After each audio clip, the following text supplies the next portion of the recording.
Are you tired of that gentle, slightly nervous look your loved ones give you when you try to carry your own groceries? Or that soft, patronizing tone people use when they ask if you need help walking down a simple flight of stairs or getting out of a chair? You know that look intimately. You know that tone. And if you are anything like me, it makes you want to scream.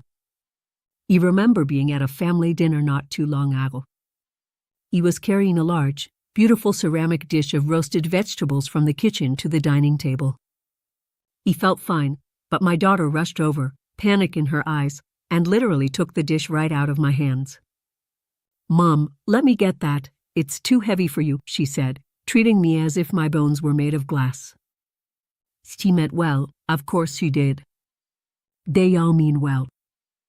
But in that moment, I didn't feel love. I felt completely incompetent. He felt invisible. There was a morning shortly after that dinner when I swung my legs over the edge of my mattress, planted my feet on the floor, and tried to stand up. My knees completely gave out. He stumbled forward, my heart hammering in my chest, and I had to grip my heavy wooden nightstand so hard my knuckles turned white, just to keep from collapsing onto the floor. He stood there, catching my breath, staring at my own reflection in the bedroom mirror, and I felt a cold wave of absolute terror wash over me. He felt betrayed. Betrayed by my own joints, by my own muscles, by this body that had carried me through decades of a beautiful, messy, vibrant life. I remember sitting in a brightly lit doctor's office a few days later, explaining how stiff, fragile, and terrified I felt. The doctor, a very nice young man who couldn't possibly understand what it feels like to have an aging spine, didn't even look up from his tablet. He just smiled with that same pitying look I was getting from my family and said, "Well, Francis, you have to accept that your body is naturally winding down. It is simply time to rest, stop pushing yourself, and be very, very careful. Be careful. Rest. Wind down." Those words sounded like a life sentence to me. They sounded like the beginning of the end. Society has this silent, heavy expectation for women like us. Once our hair turns silver, we are supposed to politely fade into the background. We are expected to trade our vibrant lives for a comfortable armchair, complain about the weather and our aching backs, and patiently wait for the day when we have to hand over the keys to our independence and let someone else manage our lives. But standing in my bedroom that morning, feeling weak and helpless, I made a choice. He refused to accept that fading away was my only option. He did not want to just survive my remaining years. I wanted to live them with the exact same fire I had in my youth. He realized that if I wanted to keep my freedom, my dignity, and my ability to live completely on my own terms, I had to take control of my body before it took control of me. So, I completely changed how I began my day. He stopped listening to the people who told me to just sit down and be careful, and I developed a sacred, non-negotiable, 10-minute morning routine that rebuilt my strength, my balance, and my mobility from the ground up. Today, I don't wake up feeling like rusty metal. My joints feel oiled, my steps are solid, and I move through my home and my life with the same confidence I had decades ago. Nobody tells me what I can or cannot do, because my body is no longer a liability. It is my greatest asset. I am going to share this exact 10-minute routine with you today, step by step, because I want you to feel this exact same liberation. You do not need expensive gym equipment, you do not need to wear workout clothes, and you certainly do not need to exhaust yourself. You just need 10 minutes, your own living space, and the fierce desire to protect your independence. The most crucial mistake we make happens the very second we open our eyes. For years, the moment my alarm went off, I would throw off the covers and immediately try to force myself out of bed and onto my feet. He thought I was being energetic, getting a jump on the day, but I was actually shocking my system. Think about it sensibly. Your body has been completely still for 7 or 8 hours. Your blood flow has slowed to a resting pace, your joints have settled, your muscles have cooled down. When you suddenly force a mature body to bear full weight without any warning, you are begging for micro-tears, sharp lower back pain, and that awful stiff-legged shuffle that makes us look and feel so frail. We have to stop treating our bodies like machines that can just be switched on with the flick of a button. We are more like a beautiful, classic vintage car. We need a moment to warm up the engine before we hit the road. So, the very first step of my morning routine happens while I am still lying flat on my back, tucked under my warm blankets. Before I even think about sitting up, I close my eyes and take 3 deep, slow breaths. I fill my lungs until my stomach rises, and I let the air out with a long sigh. This simple act tells my nervous system that we are waking up gently, softly, and without panic. Then, I bring my focus to my lower back, which used to be my greatest source of morning misery. While lying on my back, I slowly slide my right heel up the mattress, bending my knee, and I gently pull that knee toward my chest with both hands. I don't force it, I don't bounce, and I never push past the point of comfort. I just hold it there, feeling a deep, wonderful release in my lower back and my hip. I hold it for about 15 seconds, breathing into the stretch, allowing the tight muscles to realize they are safe to let go. Then I slowly lower it and do the exact same thing with the left leg. This simple, quiet movement gently separates the compressed vertebrae in the spine. It relieves the heavy pressure that builds up overnight. After I have hugged both knees, I extend my legs back out flat, and I focus on my ankles. Your ankles are the absolute foundation of your balance. If your ankles are stiff and locked up, your risk of tripping over a rug or catching your toe on a step goes up significantly. So, still lying down, I point my toes toward the ceiling, and I draw slow, wide circles with my feet. 5 complete circles clockwise, and then 5 complete circles counterclockwise. While doing this, I can actually feel the circulation waking up in my lower legs. I can feel the synovial fluid, which is the body's natural lubricant, moving into the joints, greasing them for the day ahead. This entire bed routine takes barely 2 minutes. But the payoff is immediate. When I finally do swing my legs over the side of the bed and plant my feet firmly on the hardwood floor, I do not wobble. I do not grimace in pain. My legs are awake and ready to hold me. I stand up straight and tall on the very first try, and let me tell you, starting your day without that sharp jolt of pain is the first tremendous victory of maintaining your independence. Once I am up and walking steadily, I make my way to my kitchen. Now, I love a good, strong cup of coffee or a robust black tea as much as anyone else. For decades, my morning ritual was to shuffle into the kitchen, hit the button on the coffee maker, and pour that dark, acidic, caffeinated liquid into my completely empty stomach. I thought it was giving me the energy I needed to start my day, but I didn't realize I was severely dehydrating an already dry system. As we get older, our bodies naturally lose moisture. We notice it when our skin gets drier or our eyes feel gritty, but more importantly, the invisible parts of us dry out too. The discs in our spine, which act as shock absorbers, and the cartilage in our knees lose their plumpness. They become brittle and thin. When you wake up in the morning, you are already mildly dehydrated from hours of breathing and sweating in your sleep. If the very first thing you do is drink a harsh diuretic like coffee, you are practically draining the last remaining bit of precious lubrication from your joints.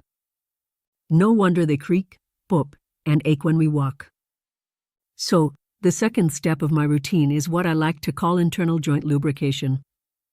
Before the coffee pot is even turned on, before I even look at the breakfast foods, I fill my favorite glass with room temperature or slightly warm water. Never ice cold water, as that shocks the digestive system and causes everything to constrict. Though this warm water, I add just a tiny, almost invisible pinch of high-quality sea salt or Himalayan pink salt, and a small squeeze of fresh lemon juice. You know it sounds overly simple, perhaps even a bit strange if you are fiercely loyal to your morning coffee, but this specific combination is pure magic for a mature body. The warm water gently hydrates the dry tissues. The tiny pinch of natural salt provides essential trace minerals and electrolytes that actually help your cells absorb and hold onto the water, rather than just flushing it straight through your kidneys. And the fresh lemon juice gently wakes up your liver and digestive tract, preparing your stomach to process food without causing the acid reflux that plagues so many of us in our later years. I stand by my kitchen window, watching the early morning light filter through the trees, and I drink this entire glass slowly. I can almost feel my cells drinking it in, plumping up, getting ready to support my movements for the day. It clears the morning brain fog faster and far more effectively than any caffeine ever did. It makes me feel clean, awake, and deeply nourished from the inside out. Once that glass is completely empty, then, and only then, do I reward myself by preparing my beloved morning tea or coffee. And while I am waiting for the kettle to boil or the coffee to brew, I do not just stand there staring blankly at the wall or hunching over my smartphone reading the news. I use these 3 or 4 spare minutes for the most critical part of my entire independence routine, the balance check. Let's be brutally honest with ourselves for a moment. We need to talk about the elephant in the room. The thing that strips us of our independence faster than anything else is not a sudden, mysterious illness. It is a fall. A broken hip, a shattered wrist, a fractured pelvis, these are the devastating events that force strong, capable people out of their own homes and into assisted living facilities. We lose our balance, we fall, we lose our confidence, and our world instantly shrinks to the size of a single room. He had a dear friend, a woman full of life, who simply tripped over a slightly raised edge of a carpet in her own hallway. That 1 second changed the entire trajectory of her life. He absolutely refused to let that happen to me without a fight. Balance is not a magical trait that you either have or you don't. It is a neurological and muscular skill. And like any skill in life, if you do not practice it daily, it vanishes. So, I use my sturdy kitchen counter as my personal training ground. I stand facing the counter, resting my fingertips very lightly on the edge. I don't lean my heavy weight on it. It is just there for safety and peace of mind. First, I stand with my feet hip-width apart. I keep my stomach muscles slightly pulled in, and I slowly rise up onto the balls of my feet, lifting my heels as high as they will comfortably go.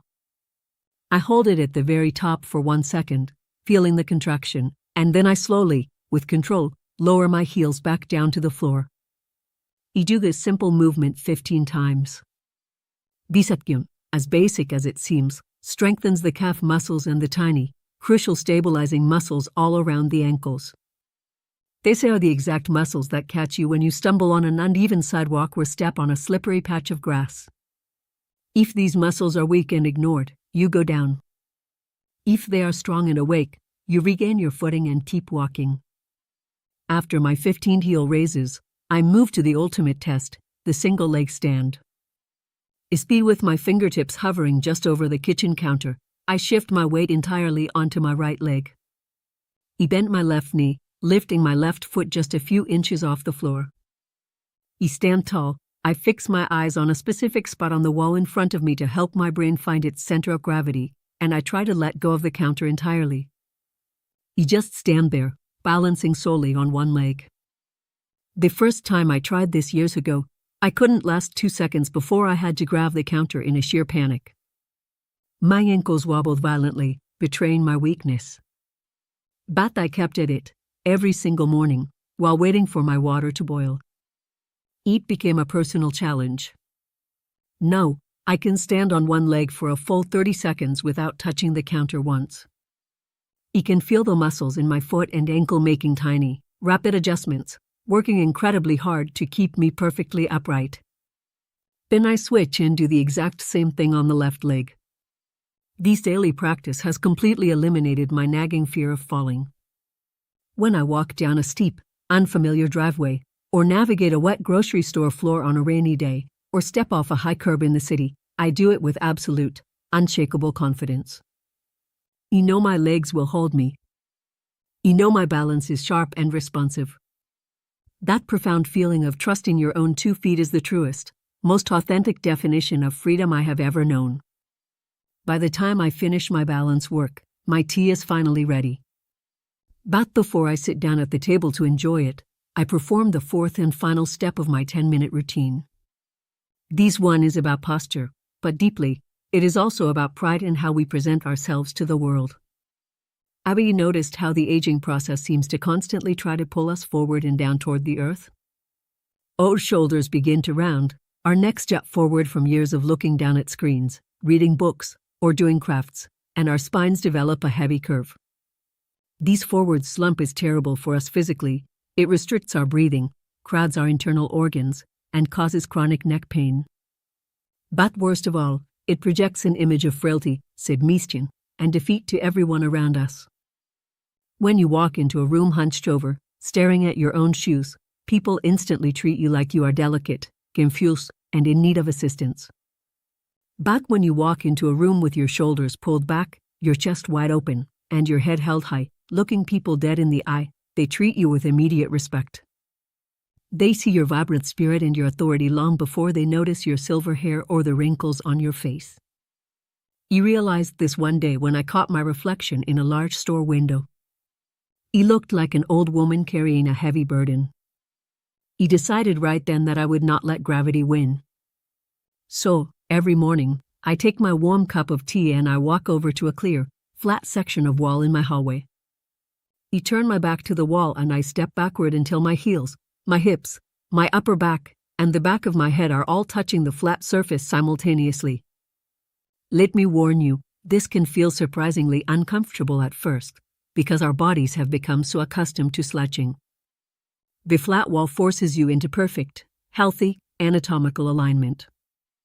Once I am pressed flat against the wall, I take my free arm, the one not holding my teacup, and I slowly raise it out to the side and up overhead, making sure the back of my hand glides against the wall the entire time. I stretch it as high as it will go, opening up my chest, expanding my ribcage. I take a deep, massive breath in through my nose, feeling my lungs fill to their absolute maximum capacity. When we slouch all day, we take shallow, panicked little breaths that barely keep us going. When we open our posture like this, we breathe deeply, flooding our brains and our muscles with vital oxygen.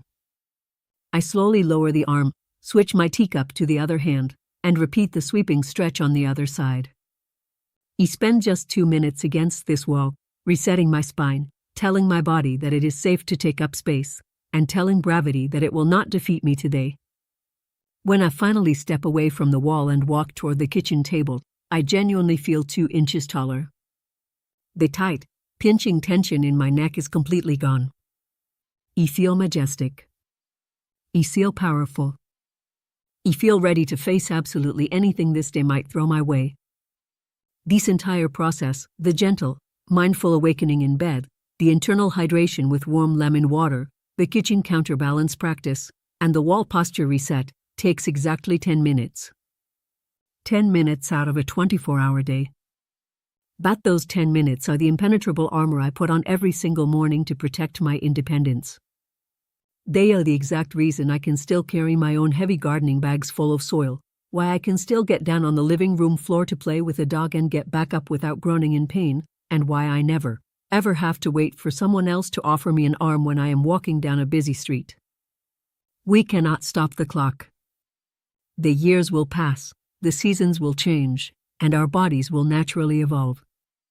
That is the beautiful, inevitable privilege of growing older. But we absolutely can control how we move through those years. We do not have to accept the tired narrative that aging equals suffering, inevitable decline, and helpless dependency.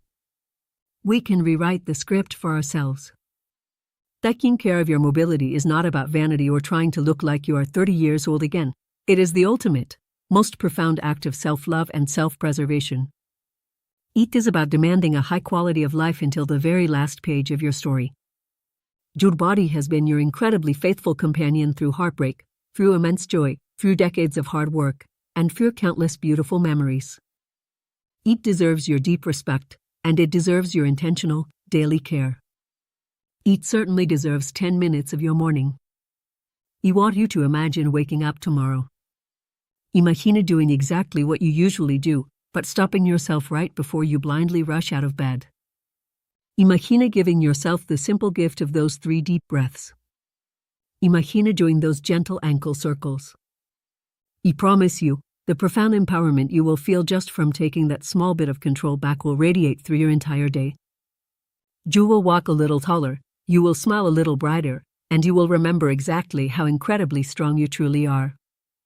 Now, I want to hear from you. We are building a wonderful community of strong, defiant, vibrant individuals here, and your voice matters deeply to me. Which of these 4 steps are you going to promise yourself you will try tomorrow morning? Are you going to start with the warm lemon water to hydrate your joints, or perhaps the balance check at your kitchen counter? Please, take a moment to write it down in the comments below. Sharing your intention makes it real, and I read every single comment because your personal stories inspire me to keep going and keep sharing. If my words today resonated with you, if they made you feel seen, understood, and motivated to claim back your fierce independence, please subscribe to our channel and share this video with a friend who might need a gentle reminder of their own enduring strength. Let's refuse to become invisible together. Keep moving, stay fierce, be incredibly kind to yourself today, and always remember that you are the author of your own journey. I will see you in the next video. Thank you for spending your precious time with me today.